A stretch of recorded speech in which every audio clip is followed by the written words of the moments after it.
been a while. I haven't recorded a video in over a month, I think.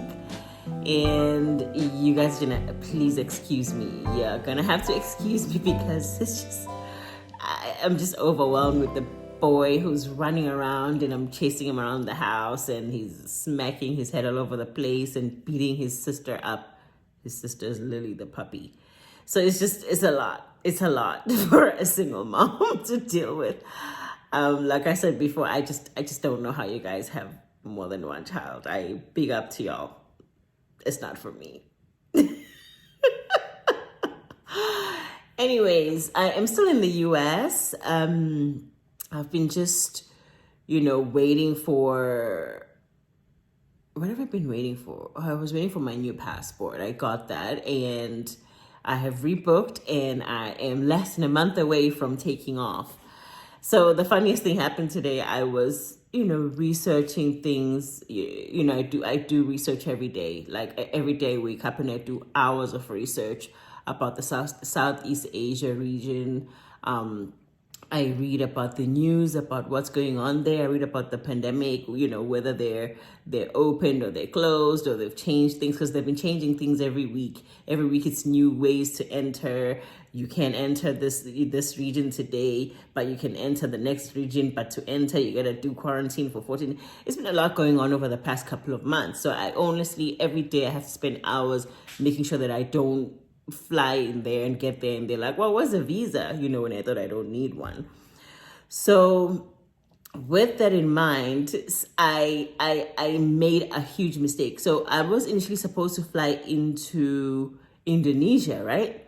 And when I tried to book, I realized that you could not go into Indonesia because it was closed. Like there were no flights going in or out of Indonesia. It was just like, pandemic, we're closing, we're not letting anyone out, we're not letting anyone in. So I said, okay, you know what, I'm ready to move. I'm ready to move to Southeast Asia. I have this list of countries that I want to go to. So if Indonesia is still closed, I'm going to start with Thailand. So I booked Thailand, and now Thailand is the one with the issues, and Indonesia is open, and it's hilarious. But I'm so grateful for that, because I did not do the final booking of my accommodations in Indonesia because it was closed, right?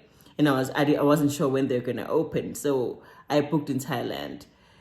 Thank God that happened, because I made a mistake. There's two cities that have like a similar name, just one letter different. One is in a totally different region, and the other is in like a totally different. It's like two different states basically.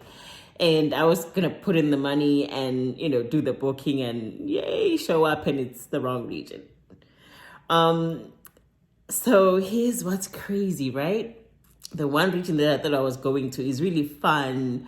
It's Bali. It's really fun, and all the expats are there, all the surfers are there, all the digital nomads are there. The other part, though, the part that has factories, because that's where I'm planning to set up my own manufacturing studio.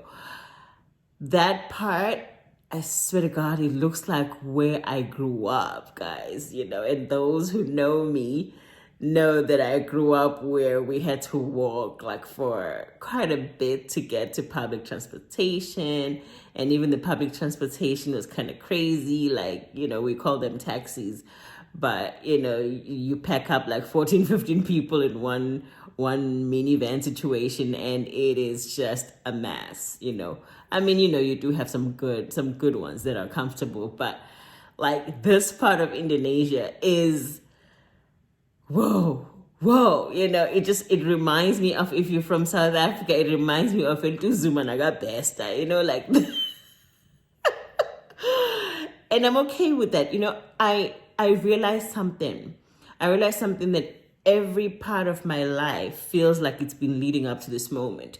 Because had I not grown up the way that I did, where I had to hop on a taxi, everything, all the crazy transportation modes, trains and buses to get to where I was going, walk miles to get to the train station. Had I not grown up that way, had I not experienced that in my childhood, this part of my life would be very intimidating for me. I would not do it. I would not be moving to this part of Indonesia had I not grown up the way I did.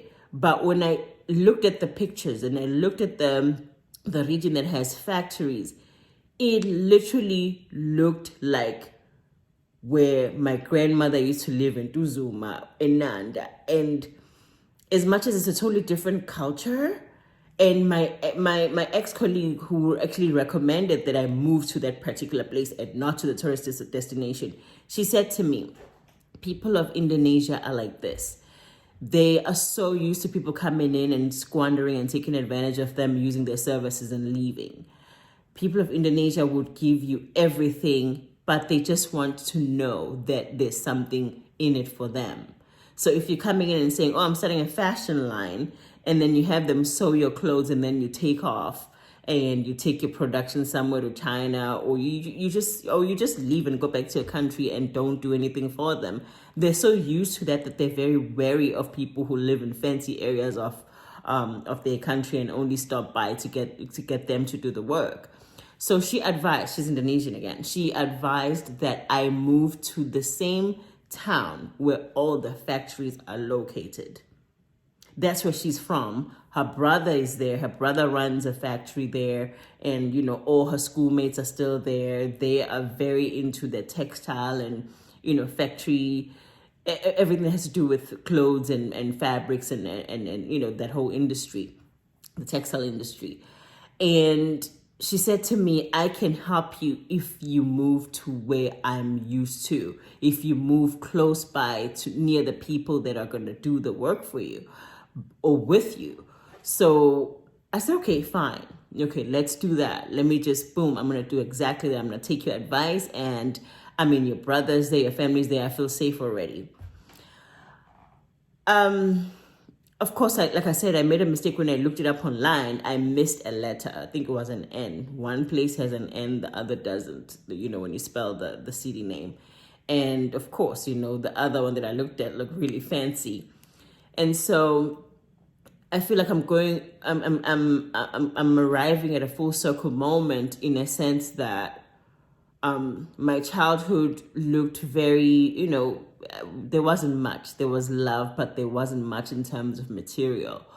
And to look at this place and it looks exactly like the place that I grew up in, I mean, it makes me anxious. I was anxious before. I was nervous, but there's like a bit of comfort there because there's a familiarity that kind. I don't want to call it poverty. I don't want to call it that because I don't think people there or people who live like that are aware of what they lack, because they have so much to be grateful for. They are appreciative of their environment, and this is what they have. So I'm gonna say to see that kind of humble existence, and have that feeling of familiarity, to me says that is exactly where I need to be.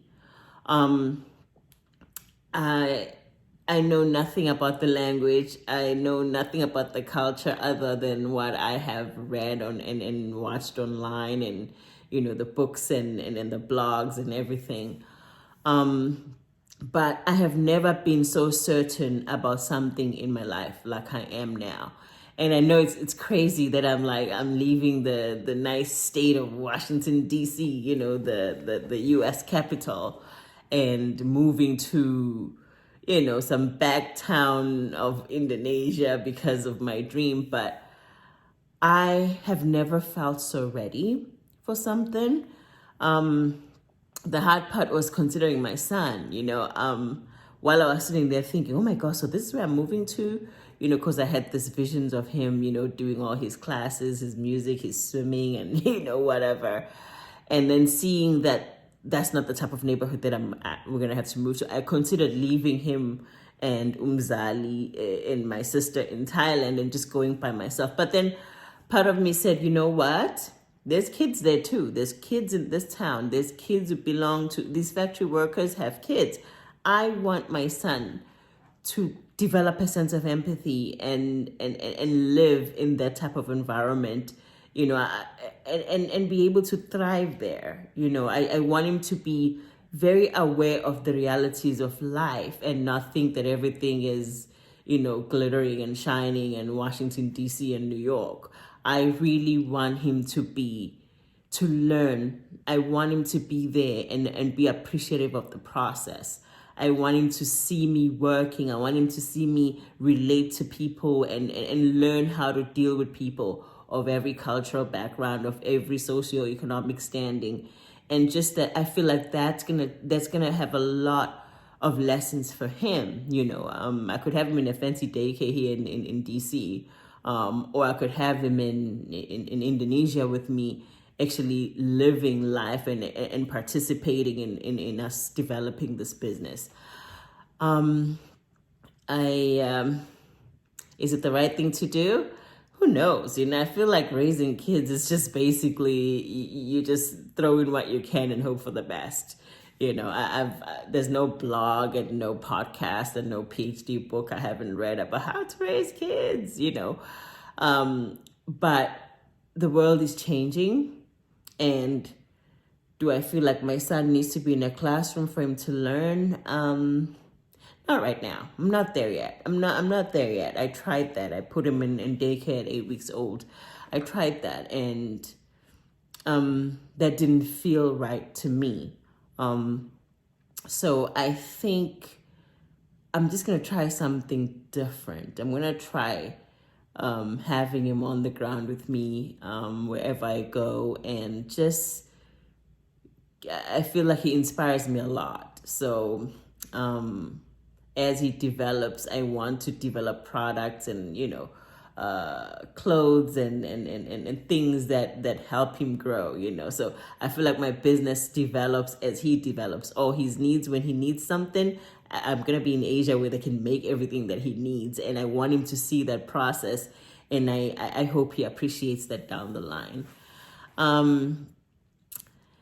Anyway, I have to finish. As you can see at the back, this is how I de-stress. I make stuff. That's my heat press back there. So I've been doing a whole lot of that to de-stress, arts and crafts. It's really helped, with my creative juices. Anyway, let me not ramble on, because I could talk until this video gets to 20 minutes and I have nothing really to add and nothing new happening. But as of this coming Friday, today's the 18th, I think, 18th of April. As of this Friday that's coming up, I am only going to have 2.5 weeks in the US, and my son and I are gonna take off for Southeast Asia, y'all. It's finally here. I guess I have to get back to packing, because I had sort of taken up some stuff and used it, like his diapers and stuff. Now I have to refill all that. Thank you all for riding with me, and I am so excited to bring you content from Asia and just the day-to-day. Obviously there I'm going to have like a whole lot more help with Tulanga, so I will be able to do these videos. I'll probably even learn how to edit them. But for now, thank you, Nomfundo, for constantly trying to add at least sprinkle a little something on here. Otherwise, I'll just be throwing the video raw the way it is, child. Anyway, I thank you all for coming along on my journey, and to all the moms who are watching, thank you for rocking with me. I'm doing this for us, especially the single moms. I'm doing this. I say a lot of things, but I feel like when you do, people learn. When you do, people see possibilities. And my next journey, I want everybody to know, especially single moms, that you can start over at whatever age, whatever point in life, and just the step-by-step, like I said before in my previous videos, I'm going to tell you exactly how much everything costs, because you'll be shocked at how possible everything is once you remove the element of fear. Again, I'm about to ramble on, so let me start this video here. And if you like the content and you'd like to keep up with my journey, please consider subscribing and liking the videos. Tell your friends to subscribe, get me on that algorithm. And thank you so much again for checking this out. You take care.